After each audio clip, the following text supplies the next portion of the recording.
apa ya kekeliruan dalam mengucapkan. Beberapa orang ngomongnya muhrim. Ini bukan muhrim nih. Nah, itu. Sebetulnya lebih tepat mahram. Mahram. Kenapa mahram? Diambil dari kata hurimat tadi. Orang-orang yang tidak boleh dinikah, tidak sah untuk dinikah. Konsekuensinya adalah kita senggolan dengan mereka tidak batal.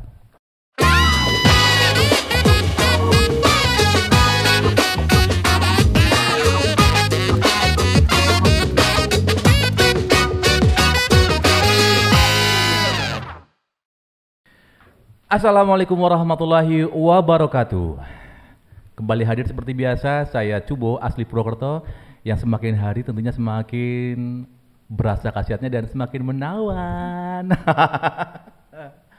Masih ditanya Gus. Saya kok geli ya. Kalau ngomong jijik aja Gus. Masih ditanya Gus tentunya. Oke. Assalamualaikum Gus. Sehat semuanya? Alhamdulillah.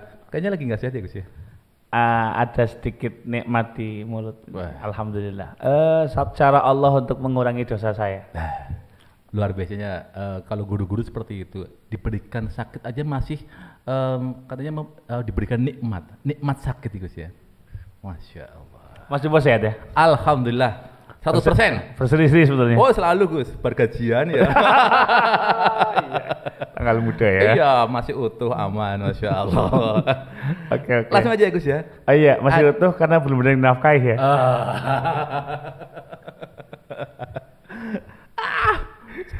Kena mana ya. Oke. Iya ada yang nanya nih Gus. Siap. Dari Mbak Ambar. Ini di Sokaraja. Ambarnya pakai ketawang enggak? Enggak, dia pakai Ambar Rukmo.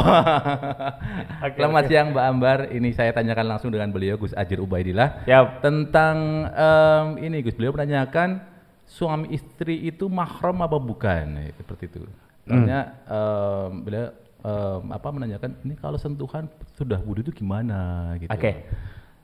Jadi sebelum kita menjawab apakah suami istri itu kalau bersentuhan batal atau tidak, kita bahas dulu poin yang pertama. Apakah suami istri ini mahram atau bukan? Betul. Gitu. Jadi pertama perlu diketahui bahwasanya perempuan itu ada dua macam. Perempuan ada dua macam. Ada yang pertama yang halal untuk dinikahi, boleh untuk dinikahi. Terlepas nanti bisa atau tidak itu kan hal lain. Tetapi boleh secara agama itu sah gitu nikahnya. Ada yang memang tidak boleh untuk dinikahi. Ada yang tidak boleh untuk dinikahi. Nah, yang boleh dinikahi ini namanya ajnabi. Namanya apa? Ajnabi. Kalau konteksnya perempuan ya berarti ajnabiyah gitu. Ajnabiyah. Kemudian yang tidak boleh dinikahi nanti ada dua macam. Ada yang memang untuk selama-lamanya nggak boleh dinikahi. Itu namanya mahram.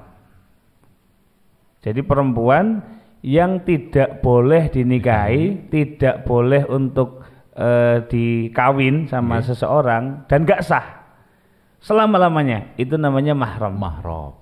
Ada yang haram cuma nggak selama-lamanya, namanya tetap ajnabi. Contoh Mas Jubo nih misal, lagi kan nikah nih insyaallah. Amin ya Allah.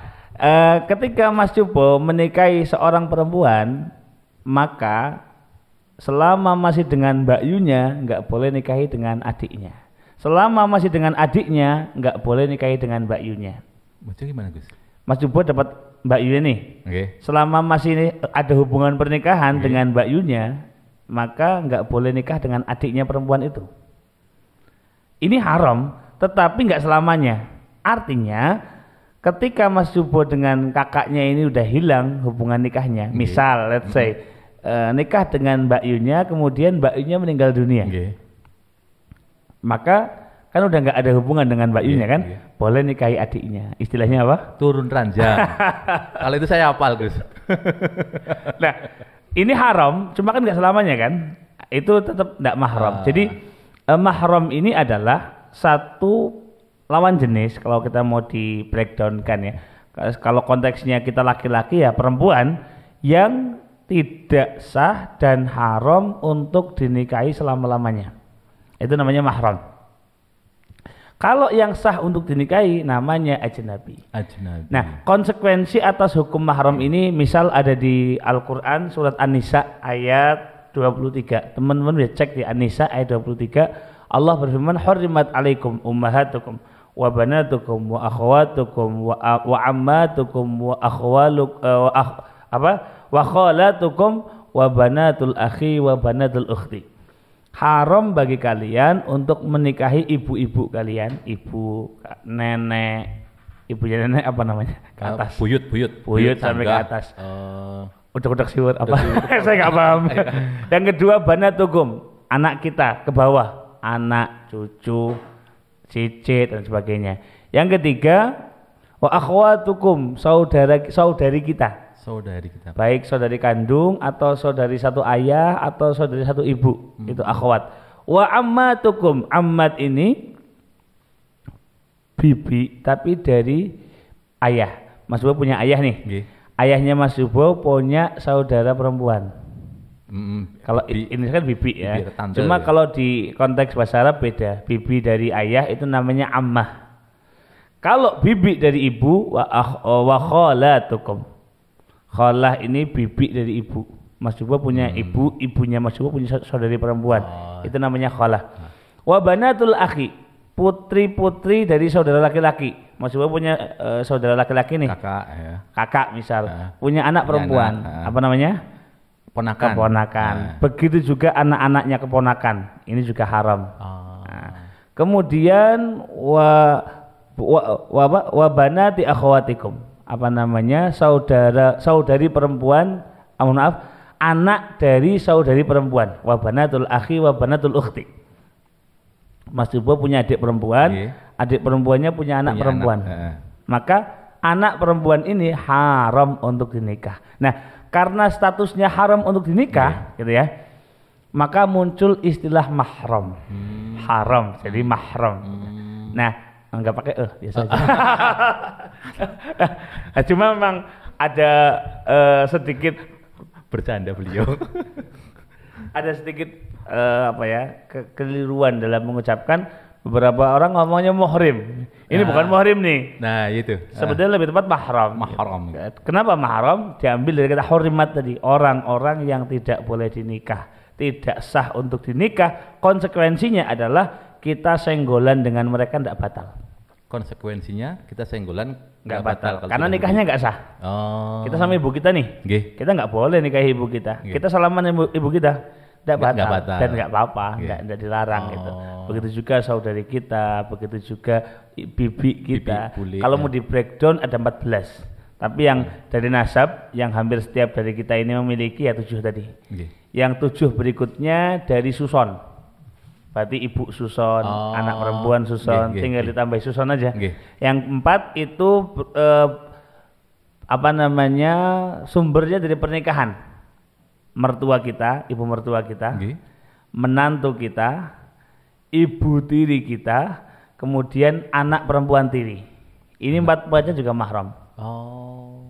Nah, maka kita kembali ke definisi mahram ya. Mahram adalah orang atau lawan jenis yang haram dan gak sah untuk dinikahi selama-lamanya. Pertanyaannya, kita boleh gak menikahi dengan istri kita? Kita boleh nggak nikah dengan istri kita? Kita punya istri nih. Kita nikah dengan dia boleh nggak? Boleh. Berarti mahram bukan?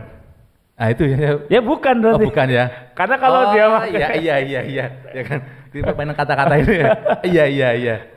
Artinya sebelum kita menentukan istri kita itu mahram atau bukan, kita cari tahu dulu definisinya. Justru kalau kita mengatakan istri kita adalah mahram kita, ya kita nggak boleh dong nikah sama dia, gitu kan?